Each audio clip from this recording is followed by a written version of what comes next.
for 3 days and nights. To secure investment for him, I'd drunk until I had a stomach hemorrhage and was rushed to the A. In the end, my devotion became condescension in his eyes. While Bella's cheap sandwich was true love born from hardship, I grabbed the glass of water from the table and hurled it at his face. Crash! The glass shattered against the wall, grazing his brow and breaking the skin. Crimson immediately seeped out. "Ethan, you disgust me." My whole body shook as I pointed at his nose. "You want love? Fine. Then give back everything you have now. Without me, you'd still be picking through garbage in the slums." Ethan didn't dodge. He let the crimson flow, his eyes growing colder. "Natalie, you're finally showing your true colors." He pulled out a tissue and casually wiped the injury. "You always act like you're doing me favors. Sign the papers. It's better for both of us. Don't make me go nuclear." He stood up, glancing down at me dismissively. "Bella is still sleeping. Don't disturb her. I'll send my lawyer this afternoon." With that, he strode out of the villa.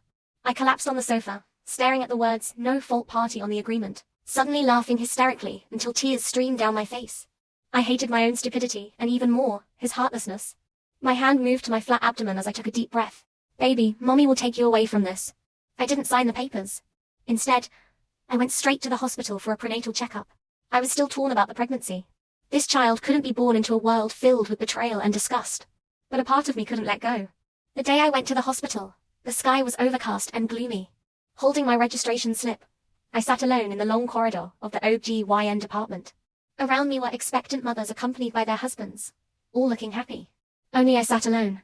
"Oh my, isn't this Miss Carter?" A saccharine voice shattered the quiet. I looked up to see Bella wearing a pure white maternity dress, holding an ultrasound report and standing before me with a smug expression.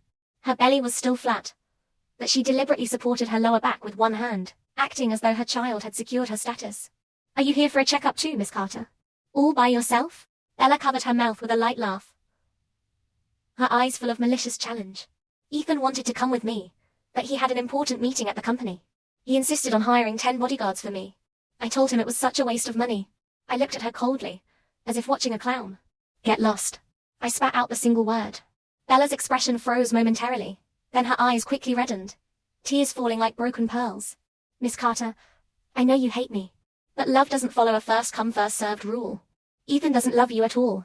He says being with you feels like completing a chore. Why do you keep clinging to him shamelessly?" She leaned closer, lowering her voice to a volume only we could hear, whispering viciously. "You know what? Ethan says you're like a cold, dead fish. But me, I'm his real woman. I'm carrying his child now. What do you have to compete with me, you barren woman?" Rage instantly shattered through my rational defenses. I jumped to my feet, raising my hand to slap her.